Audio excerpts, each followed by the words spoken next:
Hello et bienvenue sur la chaîne de Demoiselles du Livre. Je vous retrouve enfin en vidéo. Ça fait des mois, sans rigoler, que j'ai pas tourné de vidéo. Et je reviens après cette période d'absence, j'espère de façon plus régulière. En tout cas, je vais essayer de m'y tenir.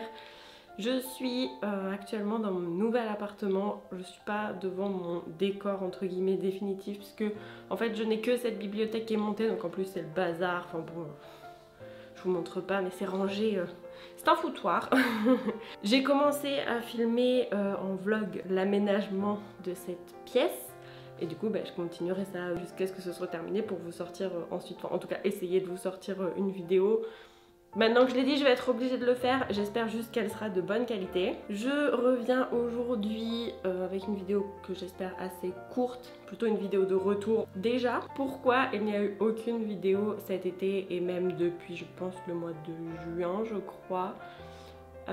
En fait, tout simplement, on a déménagé avec mon copain tout début juillet et on a pu prendre notre nouvel appartement que fin août. Ça fait un gros laps de temps de 2 mois où en fait on a alterné entre chez ses parents, chez mes parents.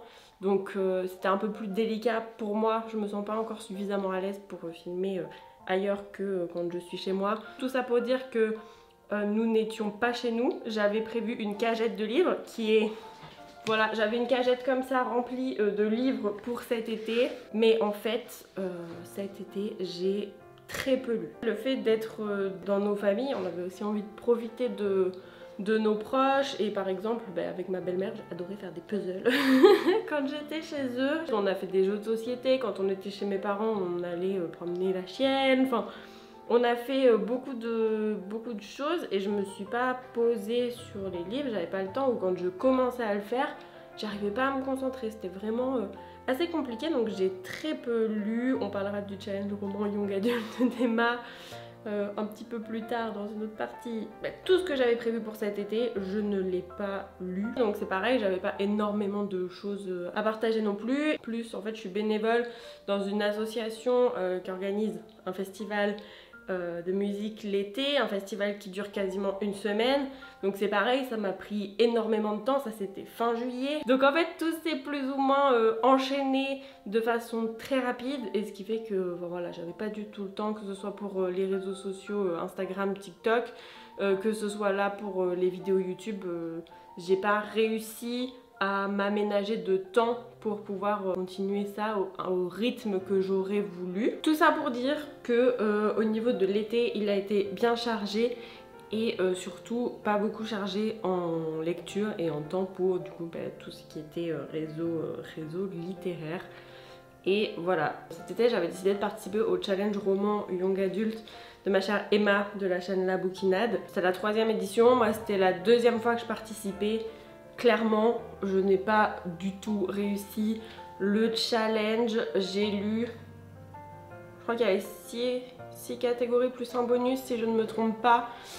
Et en fait, j'ai lu 3 des livres que j'avais prévu de lire. J'ai lu le tome 2 de Vampiria, Eve of Man, le tome 1. Et j'ai lu De Lune et de Sang qui était en lecture commune, mais je l'ai lu en décalé. Pas du tout rempli le challenge, mais c'est pas grave, hein. J'ai fait d'autres choses pendant l'été. Et puis, bon, de toute façon, je vais pas me mettre... la pression parce que je n'ai pas réussi le challenge, c'est comme ça, c'est pas grave, ce sera mieux l'année prochaine.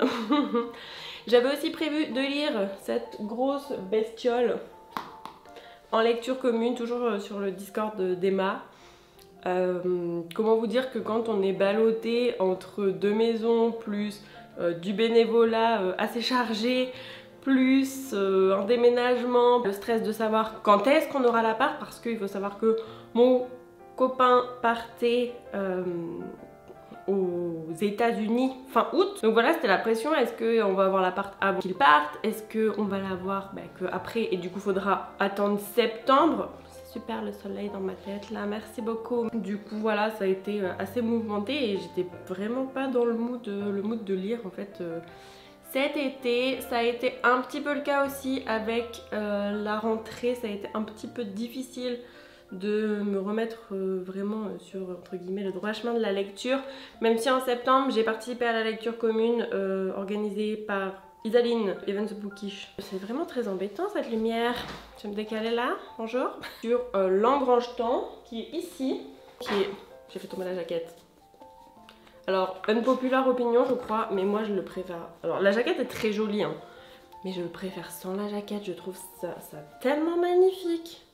Ça brille. Après, la jaquette est très belle aussi, mais petite préférence pour cette version là.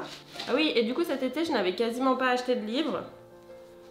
Et depuis septembre je trébuche dans tous les sens, c'est une catastrophe. Mais en même temps les maisons d'édition ils nous font une telle rentrée littéraire, c'est obligé de trébucher. Donc j'ai lu L'Engrange-Temps de Nell Pfeiffer, je suis désolée si j'écorche le nom mais je crois que c'est ça.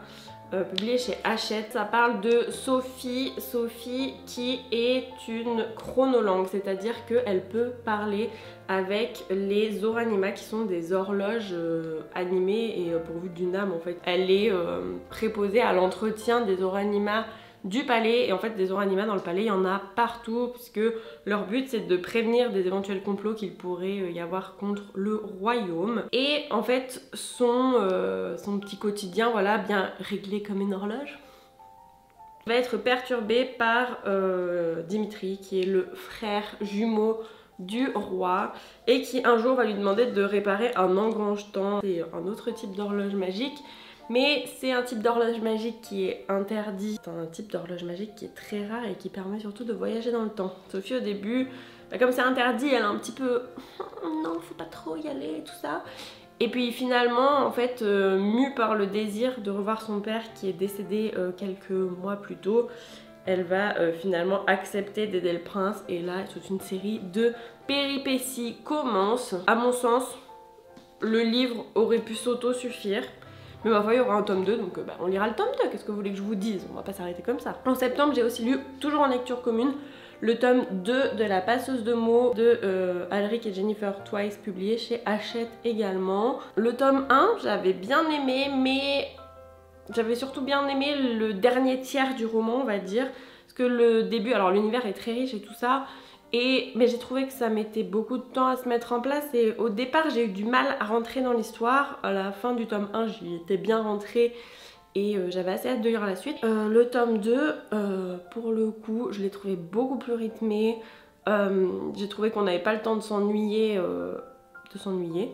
Et j'ai vraiment beaucoup aimé le tome 2 et j'ai très hâte de lire le tome 3. Depuis on va dire le début du mois d'octobre, j'enchaîne les livres. J'ai lu le tome 2 du Pont des Tempêtes, La Reine Traîtresse de Daniel L. Jensen, publié chez Brajlon. Déjà cette beauté, où on retrouve la suite des aventures de Lara et Aren. Si vous aviez vu ma vidéo de mes coups de cœur du premier trimestre, vous savez que j'ai adoré le tome 1 du Pont des Tempêtes.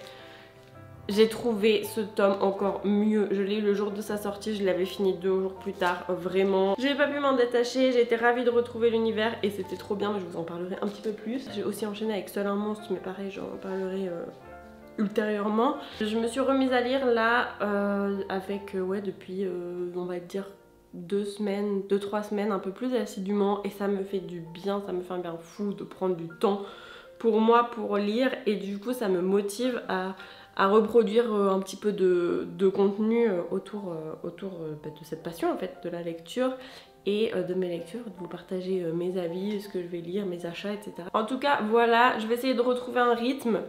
Je vais essayer, je dis bien, de me remettre à publier au moins une fois par semaine sur YouTube, vraiment que c'est quelque chose que j'aime beaucoup faire en fait et qui m'a quand même un petit peu manqué cet été, même si c'était, enfin voilà, c'était juste pas possible pour moi d'intégrer ça à mon emploi du temps, enfin j'ai pas su le faire en tout cas, donc du coup voilà, préparez-vous, il y a du contenu qui va revenir, des nouveaux avis, des nouvelles palles, des nouveaux book hauls, des nouveaux trucs, un vlog de l'aménagement de ma pièce aussi, enfin voilà, je reviens et j'ai trop hâte et j'espère que ce qui va arriver vous plaira et voilà. Désolée, cette vidéo était un peu brouillon mais je ne me voyais pas poster directement une vidéo en mode rien ne s'est passé, ça fait 3 mois que j'ai pas publié, voilà, bam, prenez une vidéo.